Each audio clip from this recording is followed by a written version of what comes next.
ఎన్టీఆర్ ఈ పేరుకి చాలా బరువుంది. అందుకే దర్శకులు ఎన్టీఆర్ డేట్స్ లాక్ అవ్వడం ఆలస్యం. కొత్తగా ప్రయత్నిద్దామనే ఆలోచనలోనే ఉంటారు. గతంలో ప్రేక్షకులు టైగర్లో చూడని కోణాన్ని ఆవిష్కరించేందుకు ఆలోచిస్తారు. ఇప్పుడు ప్రశాంత్ నీల్ కూడా అంతే. జూనియర్ డేట్స్ లాక్ అవ్వడం ఆలస్యం. మైథాలజీ తెరకెక్కించాలి అనుకున్నాడు. కానీ అంతకు మించిన కథ డ్రాగన్ రూపంలో సెట్ కావడంతో ప్రస్తుతానికి మైథాలజీని పక్కన పెట్టేశాడు. స్టార్ డైరెక్టర్ ఎవరైనా సరే ఇప్పుడు మైథాలజీ తెరకెక్కించాలి అనేది డ్రీమ్ గా మారిందా, లేకపోతే దేశంలో ఫక్త్ కమర్షియల్ చిత్రాలు తీసే మాస్ డైరెక్టర్స్ ఇప్పుడు మైథాలజీ మాయలో పడటమేంటి?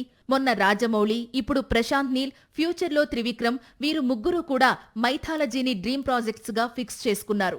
ఎన్టీఆర్ డేట్స్ దొరికితే ఏదైనా కొత్తగా ప్రయత్నించాలి అని ఆలోచించే దర్శకులే ఎక్కువ. కొత్తగా ఎన్టీఆర్ లాంటి హీరో చేతిలో ఉంటే పౌరాణికం తెరకెక్కిస్తే చాలా వరకు బరువు తానే మోస్తాడు అనే నమ్మకం దర్శకుల్లో ఉంటుంది. అందుకే రాజమౌళి గతంలోనే టైగర్ తో యమదొంగ తీసి మెప్పించాడు. ఇప్పుడు ప్రశాంత్ నీల్ కూడా ఎన్టీఆర్ తో సినిమా అనుకోగానే ముందుగా మైథాలజీ కాన్సెప్ట్ తో మూవీని అనుకున్నాడట.